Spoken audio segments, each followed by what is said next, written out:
안녕하십니까. 우리 불강 미디어를 늘 시청해 주시고 또 응원해 주시고 격려해 주시는 여러분 진심으로 반갑습니다. 저에게 주어진 그 주제라고 할까요? 불교를 만나면 삶이 바뀐다. 이 주제로 하라고 합니다. 불교를 만나면 삶이 바뀐다? 삶이 바뀌는 것은 당연하죠. 당연하고 불교를 만난다는 그 자체로 바뀌지는 않습니다. 물론 우리가 부처님 말씀을 통해서 살아가면서 실천하고 행동하고 내가 받아들이고 인정하고 그런 속에서 우리가 바뀌어가는 거지, 그냥 받아들이는 것만 가지고는 바뀌지 않는다라는 생각을 했습니다.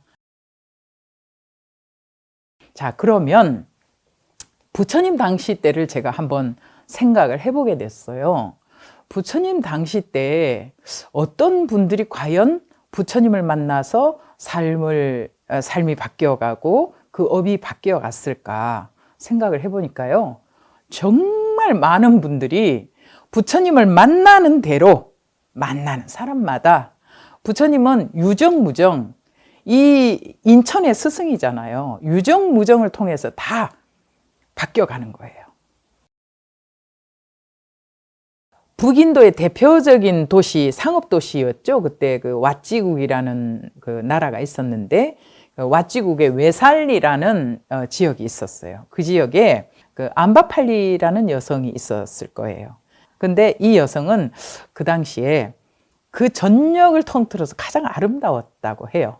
너무 빛나던 외모를 가지고 있다 보니까 남성들의 마음을 많이 뒤흔들었겠죠. 근데 이 암바팔리는요, 사실은 태어나자마자 부모의 얼굴도 몰라요. 망고나무 숲에 버려집니다. 그 숲을 관리하는 관리인이 그 아이를 발견을 하게 됐어요. 그래서 관리인이 입양을 해갖고 이 아이를 키우게 됩니다. 암바팔리가 너무 이제 아름다우니까 이 관리인이 키우다 딸로 키웠지만, 이게 앞으로 시집 보낼 때도 좀 문제가, 시집을 보내놔도 너무 아름다워서 문제가 될 것 같으니까 그 나라에서 인정하는, 국가가 인정하는 그 기녀로 키웁니다. 그런데 부처님께서 이제 그 열반이 멀지 않았을 때였어요. 그 항상 부처님께서 마가다국에서 겐지스 강을 건너서 북쪽으로 가실 때는 항상 외살리에 들려서 법문을 하셨답니다. 그런데 그때 마침 부처님이 그 지역을 지나갈 때였어요. 이 암바팔리가 부처님이 가까이 오셨다는 걸 전해 들었어요. 그래서 암바팔리가 부처님께 가서 부처님이시여, 제가 부처님과 이 많은 제자들을 제가 공양청을 모시게 기회를 주십시오 합니다. 그리고 부처님께서는 어떤 차별이 없었잖아요. 문무백관이라고 좋아하고 기녀라고 싫어하고 내가 기녀의 공양은 받지 않겠다, 이런 건 아니잖아요. 그래서 부처님께서 허락을 합니다. 그래서 이제 이 암바팔리가 너무 즐거웠어요. 부처님께서 내 공양청을 받아들였어요. 얼마나 이게 복된 일입니까? 부처님이 암바팔리가 청한 공양청에 응해서 가게 됐지요. 그리고 부처님께서는 꼭 공양청을 받으면 그냥 오시지 않잖아요. 그 자리에 앉아서 법을 또 설해 주시잖아요. 그러니까 부처님께서 육신통을 하셨으니까 암바팔리의 전생과 암바팔리가 발심하고 또 수행을 하면 어떤 결과가 있을 것이라는 걸 부처님이 다 아시잖아요. 그러니까 암바팔리에게 법을 설하십니다. 그래서 암바팔리가 그때부터 제가제자, 우바이가 되는 거죠. 제가제자로서 활동을 하다가 이 암바팔리가 출가를 하게 됩니다.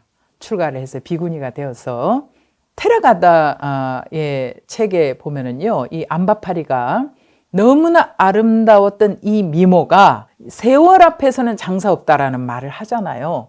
아름다운 여인이라고 늙지 않나요? 다 늙어요. 이 세계적인 미모를 가진 스타들도 다 늙어가잖아요. 그러니까 암바팔리가 다 개성으로 남겨놓은 게 있습니다. 정말 그러면서 이 출가해 있는 그 비구니 승단에 스승이 되어가는 그런 과정이 나옵니다. 그런데 오죽하면 세월 따라 퇴색되어가는 그 아름다움에 대한 무상함을 깨닫게 되는 겁니다. 그래서 안바파리가 나중에는 위대한 수행자가 된다, 이런 이야기가 있습니다. 그래요. 기녀에서 위대한 수행자가 되는 거, 이거는 보통 삶이 바뀐 게 아니잖아요. 우리가 기억하는 모든 경전 앞에 보면은 기수 극고독은 수달타 장자라고도 하고 수다따 장자라고 이렇게 나오잖아요. 그 수다따 장자가 굉장히 신심 있고 부처님께 기원정사를 지어서 동산을 사서 기원정사를 지어서 부처님의 수행을 돕고 설법을 하시게 하는 그런 1등 제가 제자였잖아요. 그런데 이 수다따 장자에게는 아주 골치 아픈 아들이 있었어요. 깔라라는 아들이 있었는데요. 너무 천방지축이었어요. 성품이 거칠고 노름 좋아하고, 네, 요즘 같으면 저 클럽에 가서 노는 거 좋아하고 또 마약하는 거 좋아하고 그런 거를 다 했어요. 나쁜 짓은 다 했어요. 주색잡기를 날마다 주색잡기를 했어요. 그러니까 아버지가 얼마나 고민이 컸겠습니까? 그런데 이 아들은 아버지를 따라 부처님 앞에 가서 설법 한번 들으려고 하지를 않아요. 그런데 아버지가 모든 것을 부처님하고 상의를 합니다. 그러니까 이제 부처님께서는 이 수다따 장자의 그 고민을 알죠.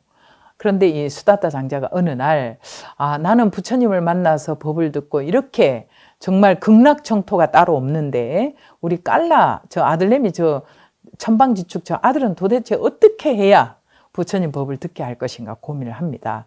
그래서 어느 날 당신 나름대로 묘책을 강구를 하죠. 내가 쟤를 용돈으로 한번 꼬셔봐야 되겠구나. 그래서 야 깔라야, 오늘 내가 부처님 설법 들으러 가는데 오늘 설법 들으러 따라가서 앉아있기만 하면 내가 100냥을 주마.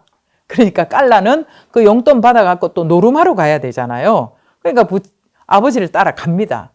근데 너무 지루하고 부처님 말씀 귀에 들어오지도 않고 지루해 죽겠죠. 그러나 100냥이 걸려 있어요. 그 당시는 100냥이 컸지 않겠습니까? 그러니까 무조건 따라가서 막 졸든 어쩌든 앉아가지고 나중에 100냥을 받게 돼요. 100냥 받자마자 친구들하고 또 노름하러 갑니다. 주색잡기 하고 찌탁 놀고 오죠. 그럼 아버지가 그 다음에는 또 부처님께 이 아들을 또 데리고 가야 되는데 자꾸 용돈을 올려요. 깔라야, 오늘은 그 200냥을 주마. 그러니까 부처님 설법이 있으니까 오늘 아버지하고 같이 가서 설법을 듣자. 지난번에 보니까 너 잘 앉아 있더라. 다리가 아프면 다리도 좀 피고 그리고 앉아만 있어. 그리고 데리고 갑니다. 데리고 가서 또 깔라는 200냥에 혹 넘어가가지고 힘들어도 참고 앉아 있어요. 그런데 아버지가 가만히 보니까 근데 이제 그 횟수가 이제 거듭될수록 이 깔라가 가만히 들어보니까 부처님께서 터무니없는 법문을 하시지는 않잖아요. 인가법도 말씀해 주시고 이 세상의 모든 순리를 말씀을 해 주시는데 가만히 들어보니까 틀린 말이 없어요. 그러니까 깔라가 이 회가 거듭될수록 용돈도 좋지만 100냥, 200냥, 300냥 올라가는 용돈도 좋지만은 이거 귀에 솔깃해지는 대목이 들어와요. 그러니까 처음에는 가서 계속 부처님께서 설법하실 때 이렇게 졸고 앉아 있다가 용돈 받자마자 튀어가는데 횟수가 거듭될수록 깔라가 얼굴 표정이 달라져요. 그리고 1시간 내내 졸았다면 30분 졸고 30분 눈 뜨고 있고 이렇게 이제 변해갑니다. 깔라가. 기가 막히지 않아요? 예. 그러니까 아버지가 가만히, 아버지는 어떤 말도 하지 않아요. 그냥 용돈으로 꼬셔갖고 데리고만 가요. 나중에는 부처님께서 법문하시는 동안에 이 인사도 안 하던 깔라가 사원에 가면은 스님들께 인사도 하고 이러면서 변해 갑니다. 그러니까 이제 아버지께서 부처님과 제자들을 공양청을 집으로 합니다. 그러니까 이제 깔라가 마지막 법문이 아니고 그 용돈을 크게 걸었을 때 그날은 이 깔라가 졸지도 않고 성성하게 부처님 법문을 다 듣고 그날 밤새 밤에 정진이 있었는데 사부대중이 다 같이 앉아서 정진하는 그 시간을 다 깔라가 앉아서 같이 참석을 한 겁니다. 참석을 하고 그 다음날 부처님과 더불어서 자기 집으로 가게 돼요. 가서 부처님 공양을 하실 때 아버지가 이제 느끼는 게 있으실 거 아니에요. 그리고 깔라가 변해가는 과정을 봤고 부처님도 그것을 이제 다 관찰을 하셨고 이제 때가 됐다라고 생각을 한 거죠. 아버지가. 그러니까 사랑하는 아들아, 아버지는 너에게 약속을 했다. 그리고 기원정사에 가서 법회에 참석하고 법문을 들으면 천냥을 용돈을 줘야겠다라고 생각을 했는데 나의 아들 깔라가 창하게도 정말 그 약속을 잘 지켰고 또 사부대중하고 앉아서 여법하게 정진을 너무 잘했다. 그래서 내가 이 돈을 부처님 앞에서 너한테 용돈으로 주마. 그러면서 이제는 이것이 내 것이다. 필요한 곳에 다 써라. 이러면서 아버지가 줍니다.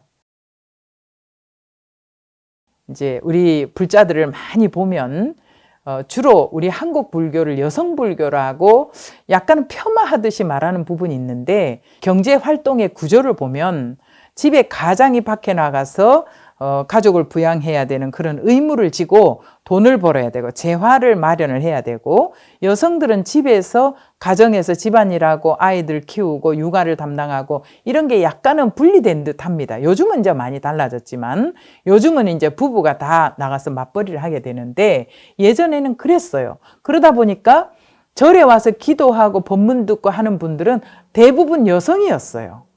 그러다 보니까 우리나라를 여성불교라고 이렇게 표현을 하게 됩니다. 그런데 어떻게 보면은 우리 불자들이 스님들이 보살님 절에 오실 때 제발 거사님 좀 모시고 오세요. 자녀들 좀 데리고 오세요. 이러면 우리 불자님들이 아유 우리 거사는 가자고 해도 안 와요. 그래서 제 기도가 우리 거사가 불자 되는 겁니다. 이렇게 보살님들이 목표를 세우고 거사님들을 모시고 오려고 하는 불자들도 있어요.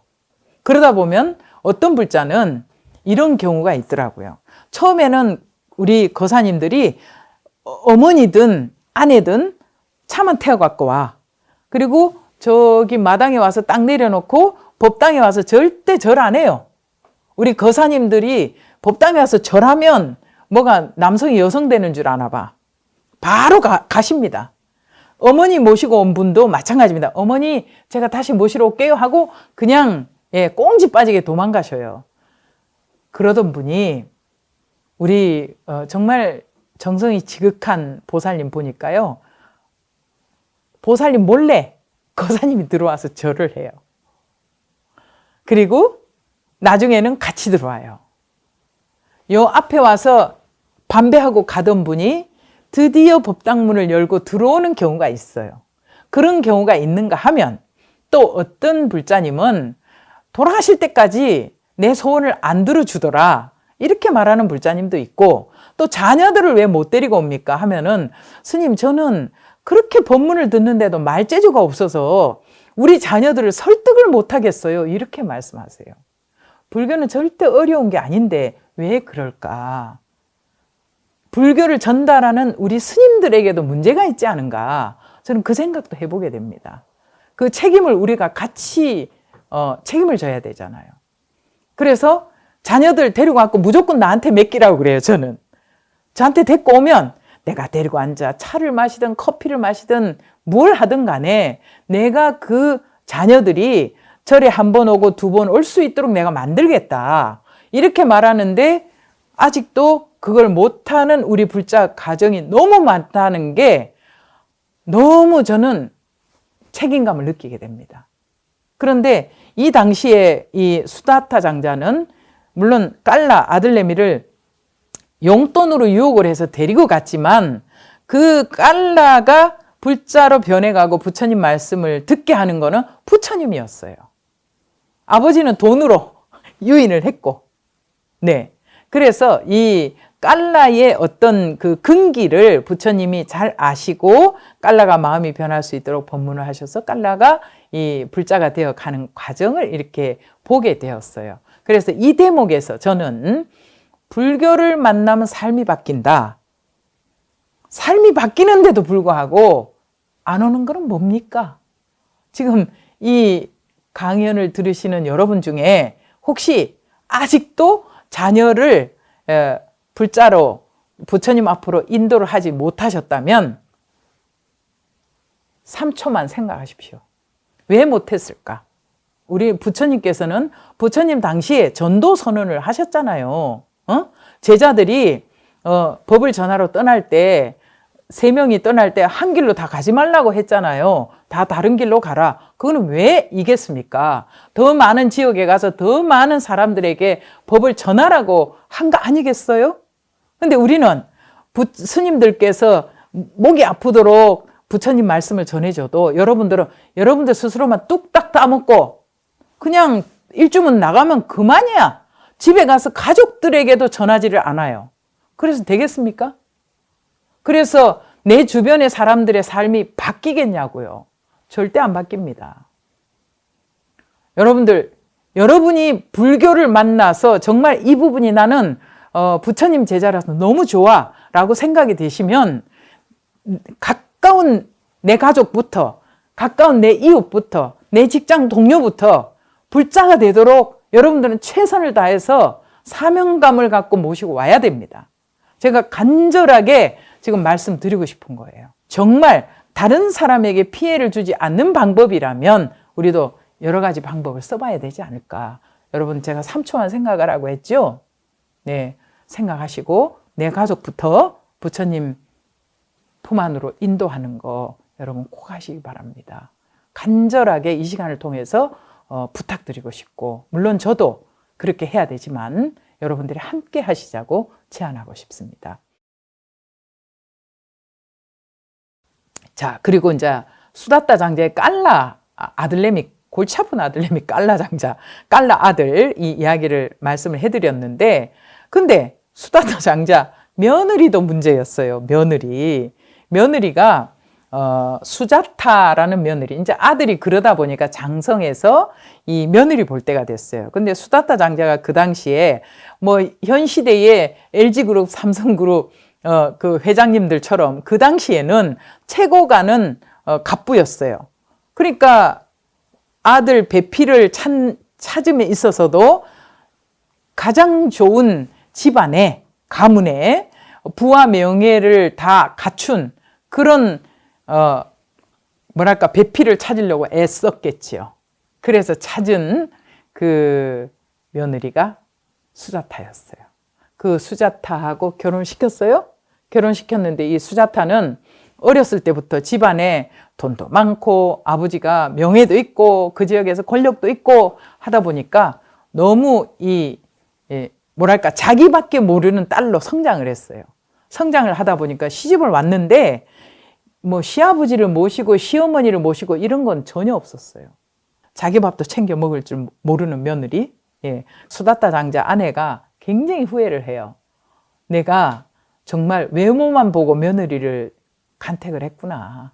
그래서 후회를 많이 합니다. 그 어머니가. 그런데 사실은 이 수자타도 아버님이, 자기 신랑하고 아버님이 맨날 사원에 가서 부처님 말씀을 듣는다고 하니까 너무 싫어해요. 그걸 안 따라가고 비방하고 그랬는데 어느 날 부처님께서 수다타 장자 집에 공양청을 또 받아서 갑니다. 갔을 때 자기가 평소 때 부처님을 너무 싫어했고 인사도 안 했고 그랬는데 부처님이 나에게 좀 나쁘게 야단을 치시면 어쩔까 하는 염려가 있었어요. 염려가 있었는데 부처님께서 그러질 않아요. 참으로 잘 왔구나 라고 굉장히 부드럽게 부처님이 말씀을 하십니다. 굉장히 부드럽게 하니까 뭐 이상하다. 왜 부처님이 나를 이렇게 따뜻하게 맞이를 할까? 수자타가 그렇게 생각을 해요. 생각을 하는데 자신한테 순개만 늘어놓지 않을까? 저 꼰대가? 이렇게 생각했는데 너무 그 목소리가 부드럽고 인자하세요. 그러니까 수자타가 이상하다? 이제 의구심을 가지게 된 거죠. 관심을 갖게 됐다라는 얘기예요. 그러니까 부처님께서는 또 때를 놓치지 않습니다. 참 때가 중요한 것 같아요. 그래서 부처님이 상대방에게 조언을 하더라도 때와 장소를 가려라. 그리고 그 사람이 받아들일 준비가 되었나를 보라고 했어요. 예를 들어서 수자타가 마음에 요만큼도 동요되지 않았다면 부처님은 말씀을 안 하시겠죠. 때를 기다리셨겠죠. 근데 수자타 얼굴을 딱 보니까 벌써 눈빛이 달라지고 있어. 그러니까 부처님께서는 수자타에게 수자타요. 세상에는 7종류의 아내가 있다. 7가지 종류로 나눌 수 있는 아내의 유형이 있다. 그런데 그 7가지 종류가 뭔지 아는가? 하고 수자타에게 물어봐요. 부처님께서 이제 그 7가지를 이야기를 해 주십니다. 사실은 7가지 종류는 지금 이 시간을 함께 하시는 우리 여성 시청자들에게 해당되는 얘기가 아닐까요? 물론 역으로 보면 남성도 마찬가지입니다. 7종류의 남편감이라고 해야 되겠죠. 남편의 역할이라고 해야 되겠죠. 그 중에서 보면은 어머니 같은 아내가 있고, 그리고 누이 같은 아내가 있어요. 친구 같은 아내가 있어요. 종 같은 아내가 있어요. 며느리 같은 아내가 있어요. 도둑 같은 아내가 있어요. 살인자 같은 아내가 있어요. 부처님께서 이제 이런 아내인데 그 중에서 너는 어떤 아내에 속하느냐 이렇게 물어봐요. 그러니까 이 수자타가 부처님께서 그렇게 말씀하신 그 뜻을 잘 모르겠어요. 7종류의 아내에 대해서 그러면 잘 좀 가르쳐 주십시오 이렇게 말해요. 그러니까 부처님께서 이제 어머니 같은 아내는 어떤 아내, 친구 같은 아내는 어떤 아내 다 설명을 해줍니다.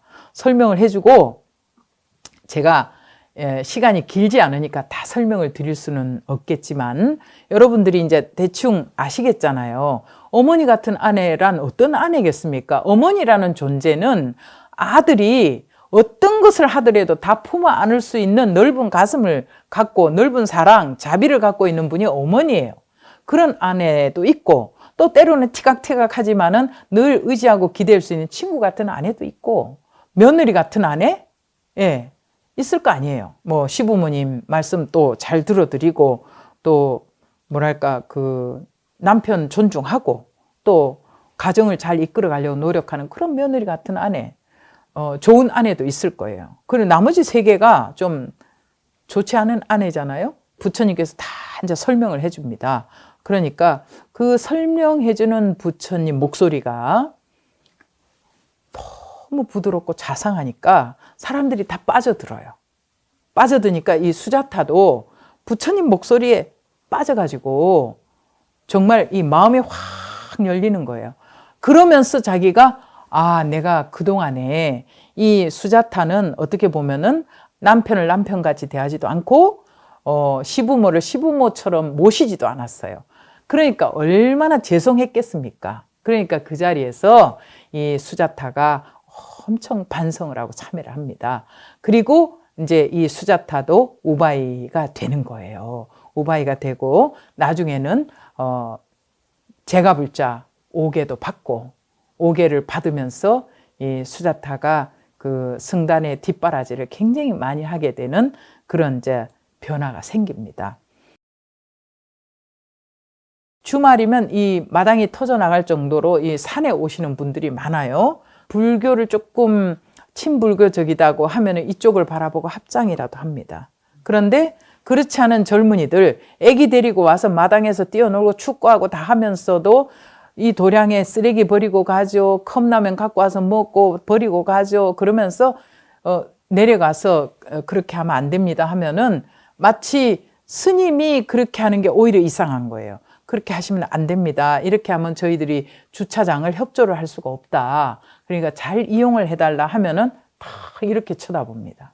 그렇게 외면했던 사람들이 부처님의 눈을 맞추고 부처님 법문을 듣고 한다는 거는, 이 사람 마음을 움직인다는 거는 굉장히 기술이 필요하고, 그리고 그 사람을 마음을 움직이게 하는 부처님, 그러니까 요즘 같으면 우리 이제 스님들이 그런 사람들의 마음을 변하게 하도록 만들어야 되잖아요. 얼마나 따뜻하게 대해야 되겠습니까? 그렇게 마음에 뭐가 나 있는 사람을 부드럽게 이렇게 우리가 인도를 해야 그 사람들이 감화를 받고, 그 다음에 이제 이 도량에 오면은 아이고 스님 안녕하세요라는 인사라도 하지 않을까요? 눈이라도 맞추고. 얼마 전에는요, 저기 평상에 7, 8명 되는 어른들이 와서 뭘 거하게 펼쳐놓고 앉아서 뭘 먹고 있더라고요. 그래서 나는 뭐 하나 싶어갖고 내려갔더니 족발에다가 치킨에다가 막 펼쳐놓고 맥주 막 마시고 앉아있는 거예요.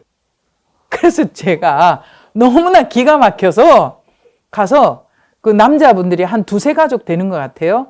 그래서 여보세요, 그분들이 여기서 왜 이걸 먹냐, 이래서 되느냐, 뭐 이거 잘잘못을 따지면 서로 감정이 나빠져요. 그래서 제가 하도 어이가 없기도 했지만, 아이고 여보세요 젊은이들, 이렇게 맛있는 걸 갖고 와서 스님들을 이렇게 유혹을 하면 되겠습니까? 앞으로 이런 걸 준비해 갖고 와서 여기 와서 치어가려면 저 위에 가면은 방갈로도 있고 원두막 같은 것도 있으니, 예, 앞으로는 거기 가서 드시고, 그래도 여기가 도량인데 이래서 되겠어요? 다음부터는 스님들 유혹하지 마세요. 내가 이랬어요. 그랬더니 자기도 민망하죠. 그러니까 스님이 야단을 칠 줄 알았는데 그러지 말라고 하니까 민망해갖고 이 아빠들은 저리 가더라고요. 그러더니 이제 엄마들은 아이고 스님 죄송해요 막 이러면서 다음부터 안 그럴게요 막 하더라고요. 그래서 말 한마디가 상대방 마음을 멀어지게 하지 않고, 그래도 다음에 웃으면서 이 자리에 오지 않겠어요? 제가 만약에 그거 갖고 이 사람들이 뭐 예의도 없이 고기를 갖고 이 마당, 우리 절마당에서 이게 뭐냐 막 이랬으면 아마 이제 여기 올라다가도 도망갈 거예요. 그리고 오더라도 스님들 피하고 가지 않을까요? 그래서 가능하면 상대방 마음이 상하지 않도록 하고, 상대방 마음을 상하지 않도록 하면서도 자기의 잘못을 반성할 수 있도록 우리가 좀 인도를 해야 되지 않을까, 제가 그렇게 생각을 했습니다.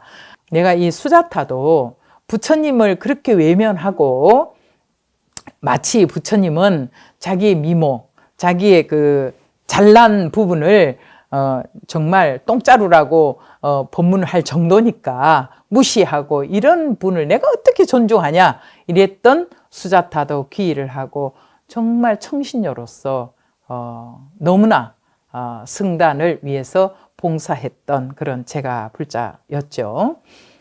이런 부분에 대해서는 아마 여러분들께서도 이런 부처님 당시 때 제가 불자들이 출가하면서, 또 아니면 제가 불자로서 활동하면서 부처님과 주고받았던 이런 대화들은 무수히 여러분들이 많이 알고 있지만 삶 속에서 우리가 실천이 안 되잖아요. 마음으로, 이 머리로 자꾸 저장하고 안다는 것만 가지고 내가 불자다 이렇게 하시면 안 돼요. 한 가지라도 생활 속에서 실천을 하면서 실천하는 그 순간에 삶은 바뀌는 겁니다. 왜냐하면 우리가 전생에 업연으로 와서 금생을 살아가고 있지만 부처님 법을 받아들이고 내가 한 가지라도 내 언행을 바꿔, 말하는 습관, 행동하는 습관을 바꿔 나가면서 그제부터 내 삶이 바뀌는 거예요. 제가요, 이 라디오 방송하면서 참 감동을 받았던 일이 있는데, 우리 시청자 중에 천주교 신자들이 꽤 있어요. 그런데 천주교 신자 중에 한 분이 천주교 신자로서 금강경 공부를 하다가 개종을 하게 되었어요. 개종을 왜 하게 되었느냐? 제가 물었어요. 그 불교 공부를 하고 자기 종교는 유지할 수 있는데, 참고만 할 수 있는데 왜 완전히 종교를 바꿨어요? 그랬어요. 그랬더니 스님, 제가 살아온 과정을 돌아보면 도저히 불교의 이념법으로밖에 해설이 안 된다. 이해가 안 된다. 도저히 천주교의 교리, 기독교의 교리 갖고는 자기가 그걸 수용을 할 수가 없대요. 너무나 기구한 삶이라서. 그런데 불교에 와서 자기가 처음에 천주교 신자로서 그냥 참고로 금강경 강의를 듣게 되고 스님들을 만나서 명상하는 법을 배우게 되고, 그래서 날마다 자기가 집에서 실천하면서 명상을 하게 됐는데, 명상하면서 자기가 살아온 과정들을 생각하게 되었답니다. 그런데 부처님 금강경을 공부하다 보면 인연법을 다 배우게 되잖아요. 그러면서 이 인연법, 전생의 인연이 이렇게 이어졌다라는 거, 그리고 지금 당장 내 마음이 바뀌고 내 행동이 바뀌지 않는 한은 내 업이 바뀌어갈 수 없고 다음 생을 내가 좋은 삶으로 기약할 수 없다라는 거를 자기가 알게 됐다. 그래서 자기가 모태신앙으로 그동안에 함께 했던 50여 년 함께 했던 이 자기 종교는 존중하지만 그래도 자기는 불교에 적을 두고 법명을 받고 자기가 살아가고 싶다. 그래서 개종을 한 불자를 만나면서 저 또한 감동을 받았습니다. 그리고 또 한 분이 있어요. 또 한 분이 있는데 이분은 불교를 만나서 제가 라디오 하는 이 프로그램을 통해서 한편으로는 생명을 유지하고 있다고 해야 될까요? 생명을. 예. 왜냐하면 수도 없이 요양원에서 회복을 해야 되고, 왜냐하면 움직이지를 잘 못했으니까. 예, 무슨 연유로 이렇게 앉을 수가 없어요. 서서 걷기는 조금 해요. 근데 앉을 수도 없고 누워만 있어야 되고, 그런데 오죽하면 삶을 포기할까도 생각을 무수하게 했다고 합니다. 요양원에는 요즘 들어가면 일정한 기간 요양원에 있어야 되고 퇴원해야 되고 또 일정한 기간 지나서 다른 요양원 들어가야 되고 그렇잖아요. 그런데 지금도 그분의 남편, 그 불자님의 남편도 정말 대단하신 분이에요. 그 아내를 지금도 지극정성으로 태우고 다니면서 간병을 합니다. 간병을 하는데 정말 자기가 삶의 끈을 놓고 싶었던 순간이 한두 번이 아니고 자기가 이 순간순간 이렇게 쓰러져서 병원에 응급실로 실려가는 일이 한두 번이 아니에요. 그런데 이 방송을 들으면서 내가 죽어야 되겠다 하는 그 생각이 사라졌다는 거예요. 스님들의 그 격려 그리고 위로, 이게 자기가 삶의 끈을 놓치지 않게 했다. 그래서 제가 그 불자를 보면서 지금도 청취자로 자리하고 있고 지금 많이 회복이 되어가고 있고 좋아졌어요. 좋아졌고 오죽하면 저희 라디오 방송국도 남편이 잘 데리고 왔지만 데리고 와서 방송국도 왔다 가고 그러면서 지금 잘 유지를 하고 있는데 더 나빠지지 않게 할 수밖에 없어요. 그냥 유지만 되면 돼요. 그런데 삶의 끈을 놓고자 했던 그 마음을 자기가 내려놓았다. 그 말을 듣고 제가 너무 감동을 받았고요. 감동을 받으면서 저는 어떤 생각을 했느냐. 내가 매일매일 하는, 그때는 매일매일 라디오를 했고, 내가 지대방은 일주일에 한 편을 찍으면 3번 이렇게 재방이 나갑니다만은, 그렇게 하면서, 나는 별거 아니라고 생각하지만, 보는 누군가는, 생명을 부여잡을 수도 있겠구나. 그걸 생각하니까, 제가 매 순간 방송하는 순간이 내가 최선을 다하지 않으면 안 된다라는 거. 물론 저는 제가 하고 있는 모든 일이 저는 과거를 살지 않고 미래를 살지 않는다고 생각을 해요. 우리는 지금 당장 지금 여기에 살 뿐이잖아요. 지금 이 순간에 내가 하고 있는 일을 내가 만나고 있는 인연에 최선을 다하자 라고 생각합니다. 조금 전에 사실은 되게 머리가 아팠거든요. 제가 그거를 잊어버리고 있어요, 지금. 왜? 이 강연에 저는 최선을 다해야 돼요. 또 이 강연을 듣는 분이 어떤 분이 또 생명의 끈을 붙잡을 수도 있지 않겠습니까? 그 생각하면서 제가 이 말씀, 부처님 시대의 말씀을 전해드리고 있는 거고, 또 제가 만난 인연들에 대해서 제가 이렇게 허심탄회하게 말씀을 드릴 수 있는 겁니다. 제 얘기를 한번 해볼게요. 제가 부처님 제자가 되어서 정말 많이 변한 사람입니다. 저는 제가 어렸을 때 초등학교 4, 5학년 때부터 아팠어요. 아파가지고 맨날 베리베리 해가지고 맨날 링거 꽂고 있고, 그렇게 아프면서 제가 생각한 게 무엇을 생각했냐면, 이렇게 아파서 방에 퇴원해서 이렇게 집에 있으면 앞산이 보여요. 앞산이 보이면 맨날 저 앞산에 있는 저 큰 바위는 언제부터 저 자리에 있지? 저 나무는 왜 가을이면 잎사귀가 저렇게 다 노래갖고 떨어지지? 이거를 초등학교 때 생각을 하는 거예요. 그리고 중학교 가서 우리가 생물을 배우면서 광합성 작용을 배우잖아요. 그러면서 광합성 작용 때문에 가을이 되고 그러면 잎사귀가 다 이렇게 낙엽이 지고 떨어지는구나. 그리고 봄이 되면 풀이 피고 이럴 때 제가 그 자연에 굉장히 몰입을 했었어요. 그래서 이 봄에는 이 오감이 다 열려갖고 풀 피는 소리가 이 톡톡 소리가 들릴 정도로 예민해지는 거예요. 뭐랄까, 마지막 잎새라는 소설을 생각할 정도로, 그 정도로 제가 어린 시절을 좀 유약하고 병마에 시달렸어요. 그런데 그러면서 제가 생각한 게, 나는 가만히 생각해 보니까 이 세상에 무수한 부모들이 있는데 이 시골 꼴짜기에 어떻게 나는 이 부모님 밑에서 나는 태어났을까? 이거와 더불어서 나는 빨리 죽을 것 같았어요. 중학교 그때 죽을 것 같았어요. 그래서 제가 내가 죽으면 어디로 가지? 하는 게 저의 퀘션이었어요. 그래서 제가 참 많은 그 어린이답지 않게 많은 생각을 했던 것 같아요. 보통 청소년 때 우리가 사춘기를 지내야 되잖아요. 사춘기도 별로 없었어요. 왜냐하면 아프느라고. 그런데 뭐 이상하게 서서히 회복이 됐어요. 어떤 약이 맞아서 회복이 됐는지 저는 지금도 그게 궁금해요. 궁금한데 서서히 회복이 되고 제가 키도 조금 크고 그랬어요. 그리고 이제 제가 공부를 하겠다고 부산에서, 제가 알았던 스님이 아닌데 제가 우리 사촌이 아는 스님이 책을 한 권 보내왔는데 그 책이 부처님의 일대기였어요. 근데 그 책을 보니까 부처님 당시에 천하일세 기녀가 부처님을 희롱하게 돼요. 부처님, 내가 저 잘생긴 부처님을 희롱해서 내 남편을 만들겠다. 그래서 부처님 계신 사원으로 가서 부처님을 희롱하려고 해요. 근데 부처님은 이미 그 여인의 그 생각을 꿰뚫어 보잖아요. 꿰뚫어 보시고 부처님이 딱 그 여인이 나타날 때 그 여인보다 더 아리따운 여인을, 그 여인만 볼 수 있는 신통력으로 딱 아리따운 여인이 부처님 옆에서 부채를 붙이고 있는 것을 보여줍니다.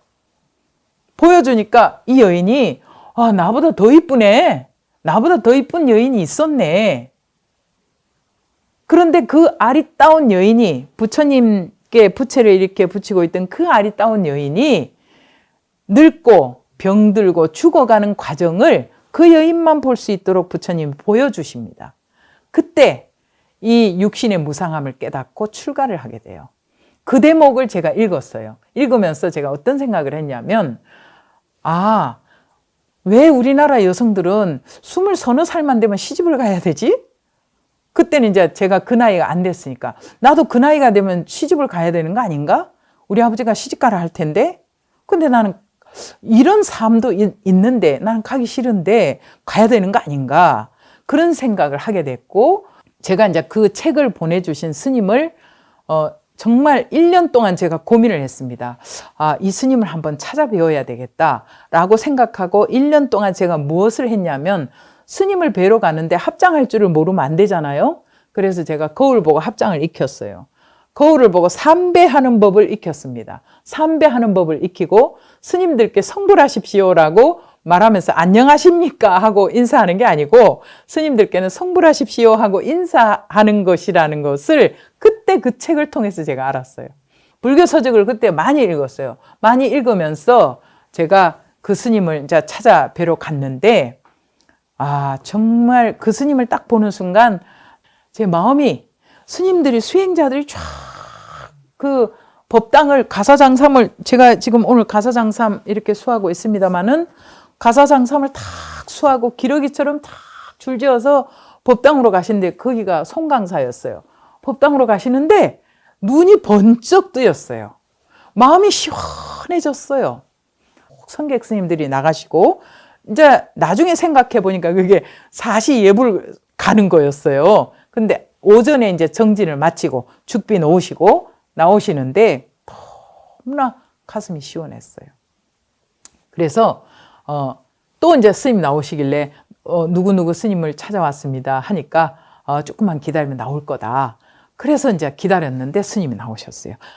불자님, 부산에 사시는 누구누구군요. 이렇게 스님이 맞이해 주셨고, 그때 스님께서 송강사를 데리고 다니면서 법당 대웅전은 어떤 부처님이 모셔져 있고, 지장전은 어떤 부처님이 모셔져 있고, 간음전은 어떤 분이고, 삼신불은 뭐고, 모든 걸 설명해 줬는데, 그때 제가 스폰지처럼 받아들였어요, 그걸. 그때 그 말씀을 지금도 잊지를 않아요. 그리고 제가 어떤 결심을 하게 됐냐면, 내가 의사가 돼야 되겠다라고 생각을 했는데, 이분을 보니까 이분은 또 다른 의사구나라고 생각을 했어요. 세상에는 기술로 사람을 병을 낫게 하는 의사도 있지만 마음을 치료하는 의사도 있잖아요. 종교인들이 그런 역할을 해야 되지 않을까, 그런 생각을 했습니다. 내가 목표가 달라졌어요. 그래서 그때부터 제가 출가를 하기 위해서 준비를 하고 아버지를 설득하고 제가 출가를 하게 됩니다. 출가를 해서 저는 진짜 출가하는 사람들은 그냥, 그때는 이제 성객 스님을 배웠고 탁 그 가부좌 틀고 탁 이렇게 앉아서 정진하면 뒤에서 후광이 탁 생기고 도가 빵빵 터지는 줄 알았어요. 근데 출가해서 와서 보니까 또 다른 현실이더라고요. 대중 속에서 부대껴야 되고. 근데 이제 부대끼면서 저는 그런 생각을 했어요. 어떤 선배 스님이 무슨 행자가 글을 이렇게 잘 써, 툭 던지는 말도 저에게는 상처였고, 그러면서 상처를 많이 받으면서 제가 대중 속에서 뭐 중노릇하는 거 그만두고 내가 제가불자로서 부처님 말씀 잘 실천하고 사는 것도 뭐 그것도 괜찮을 텐데, 그래서 저는 사실은 다시 보따리 싸갖고 나오려고 또 몇 번 했었어요.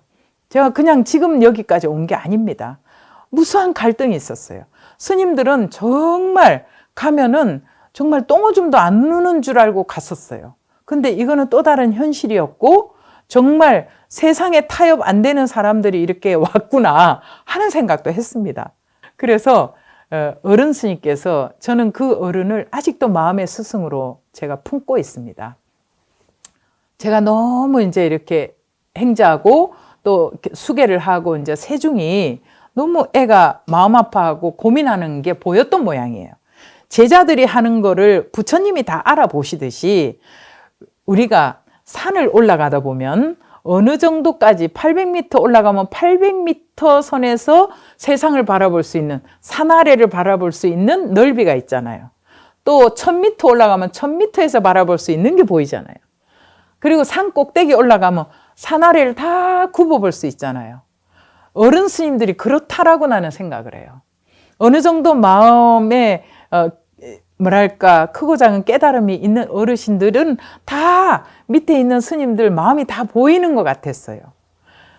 이 어른 스님께서 나의 고민을 그렇게 아신다고 저는 생각을 합니다. 그래 어른 스님께서 하신 말씀이, 진명아, 우물 안에 미꾸라지가 가만히 있으면 물이 맑아져서 다 보여.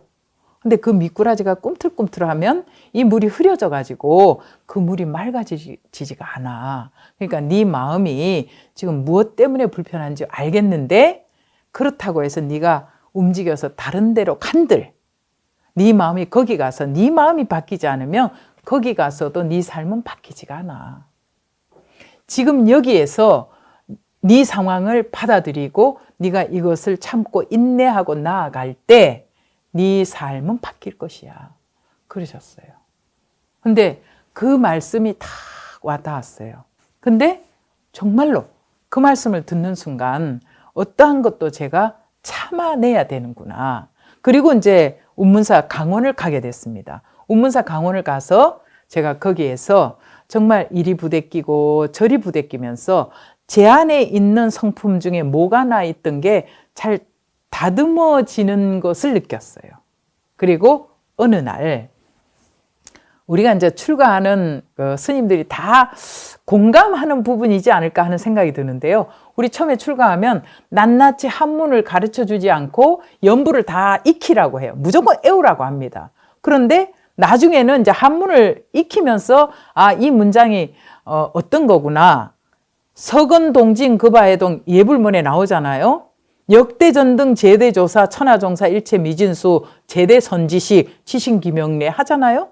그러면 그 구절만 보더라도 내가 부처님께만 귀의하는 게 아니고 내가 내 주변에 사는 선지식들, 내 도반들에게까지 지신기명례 한다는 것을 나중에 알게 돼요. 그 무슨 뜻인지도 모르고 요령 흔들고 연불 합니다. 그런데 그 연불 하면서 나중에 그것을 터득하게 됐어요. 그런데 제가 강원에 있으면서 제가 이제 칠판 글씨를 분필로 칠판 글씨가 좀 괜찮았던 모양이에요. 제가 그 담당이었어요. 그래서 이제 밖에 참배객들이 볼 수 있도록 부처님의 좋은 가르침 문구를 거기다 늘 일주일에 한 번씩 이렇게 이제 제가 그걸 쓰는데 그때 제가 썼다 지웠다 글씨가 안 돼서 썼다 지웠다 하는데 그때도 마음에 고민이 참 많을 때였어요. 제가 보따리를 싸고 나가야 되나 이런 고민을 막 할 때였어요. 그때 어떤 걸 제가 느꼈냐면 초가을이었는데요. 글씨가 안 돼갖고 지워놓고 마르기를 기다리면서 하늘을 딱 봤는데 운문사가 호거산이라고 해요. 호랑이가 꿇어 앉은 것 같은 모양이다 해서 호거산인데 꿇어 앉을 거자를 쓰거든요. 근데 호거산을 이렇게 보는데 구름 한 조각이 탁 지나가다가 산을 넘으면서 싹 흩어지더라고요. 그때 제가 무릎을 쳤습니다. 늘 내가 뜻도 모르고 생종하철의 사양하철고 생야일편 부은기요 사야일편 부은멸이라 했던 그것이 정말 한 조각 생겨난 구름이 자기 인연에 따라서 그 조건에 따라서 흩어지는 그것을 보면서 제가 무릎을 쳤어요. 그런데 삶도 그럴진데 하물며 내가 무엇을 가지고 이렇게 가슴에다 끌어안고 내가 끙끙거리고 있는가. 속이 또 뻥 뚫렸어요. 그래서 지금이 있는 것 같아요. 그때 내 마음을 끓이고 속을 끓이고 그때 제가 거기에 빠졌다면 아마 오늘이 없었을 거예요. 그래서 지금도 그런 경우가 생긴다면 저는 또 예전에 그랬듯이 그렇게 앞으로도 견뎌가지 않을까 그런 생각을 했습니다. 그리고 강원 생활을 잘 마치고 제가 지금은 사실은 부처님 말씀을 전하는 일에 있어서 요즘 21세기 이 현대에 이 시대에는 부처님께서 이 시대에 오셨다면 어떠한 방법으로 부처님 말씀을 더 많이 전했을까라고 수단을 생각했을 때 방송만큼 좋은 수단이 없다라고 생각을 했습니다. 전에 제가 라디오 방송을 한참 할 때 너무 힘들어서 제가 방송을 그만둘까 생각을 했었어요. 그랬더니 어떤 어른 스님께서 그 말씀을 하셨어요. 진명 스님, 수자가 그 사람들한테 법문하겠다고 사람들 모여라 하면은 몇백 명이 모일 것 같아? 이러시더라고요. 그 말씀을 듣고 보니까 정말 내가 모여라고 하면 100명도 안 모일 것 같아요. 그러면서 하시는 말씀이 얼마나 방송이라는 이 수단이 좋으냐. 그러니까 이 수단을 잘 이용을 해서 부처님 말씀을 배우고 터득한 대로 잘 전하는 일에 최선을 다하면 선방 가서 그냥 오직 참선하는 것만큼 네 수행을 거기서 하면 되지 않냐. 그래서 제가 항상 마음 안에 제가 숙제가 있었던 게 내가 선원으로 가야지 하는 우리 도반들이 선원에서 3년 결사를 할 때 방송 3년만 하고 도반들하고 마지막 철을 같이 나고 마무리하고 와야지 마음에 항상 그걸 품고 있었어요. 그랬는데 그것이 시원해지더라고요. 아, 나는 스튜디오가 나의 좋은 수행처구나. 내가 만나는 사람들이 좋은 나의 선지식들이구나. 그 생각을 하면서 저는 오직 이 마음속에 선방 가야지 그 숙제로 남아있던 것을 한 방에 제가 해결을 했습니다. 그리고 지금까지 제가 온전히 선원해서 수행을 하지 못했지만 오히려 더 제 자신에게 더 철저하고 또 부처님 말씀을 전하는 일에 최선을 다하고 내 수행을 하는데 내 스스로를 갈고 닦는데 저는 최선을 다하고 있습니다. 앞으로도 제가 인연이 닿는 날까지 그렇게 하지 않을까 하는 생각이 듭니다. 우리나라 동양에서는 오행사상이 있잖아요. 그래서 명리학으로 말하자면, 주역으로 말하자면 당신의 팔자는 사주팔자에 달려있다. 이 8글자에 당신의 운명이 달려있다. 이렇게 말하고요. 또 이웃 종교에서는 주님의 뜻이다. 이렇게 말하죠. 그럼 불교에서는 어떻게 말합니까? 다 자기 업이다. 자기 인연법이다. 이렇게 말하잖아요. 그런데 불교가 가장 매력이 있는 것은요.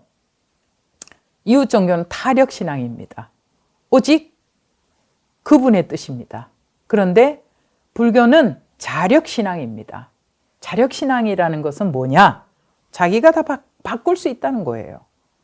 왜 다른 데 의지를 합니까? 자기 업을 자기가 바꿔나가고 자기 인생을 자기가 만드는 거예요. 그런데 그것을 알면서도 자기의 인연을 바꿔가지 않는 거 엄청 게으른 거죠. 또 뭐냐면 생각으로만 하는 거예요. 실천을 안 하는 거예요. 이 시간 이후부터 부처님 말씀을 스님들께 법문을 듣거나 책을 통해서 만나거나 여러분들이 한마디라도 여러분들이 받아들인다면 그것을 수용하시고 여러분들이 생활 속에서 한 가지라도 실천하는데 최선을 다하면 여러분들은 분명히 여러분들이 하고자 하는 그 인연을 최선을 다해서 여러분들이 이루어 갈 겁니다. 여러분들이 생각하는 목표하는 바를 여러분들은 다 이루어 갈 겁니다. 자기가 할 수 있다는 거 얼마나 매력이 있습니까? 내가 부지런하고 내가 기도하고 수행하면서 내가 바꾸어 갈 수 있다는데 이거보다 더 매력적인 일이 없지 않아요. 미래 내가 만들 수 있어요. 다음 생 내가 원하는 대로 올 수 있어요. 부처님처럼. 그렇게 사십시오. 꼭 여러분들은 이렇게 부처님 제자, 속가 제자든 출가 제자든 부처님 법에 인연이 되었으니까 한 가지라도 여러분들 삶 속에서 불교를 믿어서 내가 불교를 실행하고 실천해서 참 행복하다. 내 삶이 깊어지고 내 시야가 넓어졌다. 그러므로 해서 내가 가지고 있는 재물만 가지고 행복한 것이 아니라 내가 못 가져서 내 마음이 허한 것이 아니라 우리는 절대적인 행복 속에서 즐거움을 느끼면서 살아갈 수 있는데도 불구하고 항상 상대적으로 비교를 하게 되잖아요. 비교를 하면서 마음이 가난하고 비교를 하면서 못났고 그렇게 하잖아요. 그러니까 비교하지 마시고 부처님 법 안에서 이 세상에서 가장 행복한 사람으로 가장 부자로 살아갈 수 있다는 거 꼭 명심하시기 바랍니다. 오늘 이 시간 함께 해주셔서 감사하고요. 코로나 상황 때문에 사찰회를 안 가니까 마음의 거리가 많이 멀어진 것 같아요. 몸의 거리가 멀어지고 마음의 거리가 멀어지는 것 같은데 가능하면 여러분들은 집에 있더라도 부처님과의 거리는 좀 더 좁혀갈 수 있도록 하시기 바랍니다. 지금 이 불각 미디어에서 하는 붓다 빅퀘션도 마음의 거리를 좁히는 좋은 수단이 아닐까 하는 생각이 듭니다. 끝까지 함께 해주셔서 감사합니다. 성불하십시오.